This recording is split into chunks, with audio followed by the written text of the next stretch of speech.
প্রবাসী মানে সবার কাছে টাকার মেশিন। প্রবাসী মানে পরিবারের বটবৃক্ষ। প্রবাসী মানে নিজের সুখ বিসর্জন দিয়ে পরিবারের জন্য সুখ কেনা। প্রবাসী মানে পরিবারের সুখের কথা চিন্তা করে 103 ডিগ্রি জ্বর নিয়ে ডিউটিতে যাওয়া। একরাশ দুঃখ কষ্ট বুকের ভেতর চেপে নিয়ে ফোনের ওই প্রান্তে বলা, মা ভালো আছি আমি। প্রবাসী মানে মাস শেষে বাড়িতে টাকা পাঠানোর পর ঠোঁটের এক কোণে চিলটে মিষ্টি হাসি।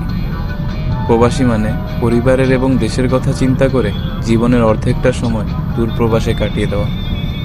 প্রবাসী মানে যে নিজের চাইতেও বেশি পরিবারের কথা চিন্তা করে। নিজে যেমনই থাকুক না কেন, পরিবারকে ভালো রাখতে নিজের সবটুকু দিয়ে চেষ্টা করে। হ্যাঁ, আমি প্রবাসী। যত কষ্টই হোক না কেন, সবসময় ঠোঁটের কোণে লেগে থাকে হাসি, কেননা দিন শেষে আমি আমার পরিবারকে ভালো রাখতে পেরেছি।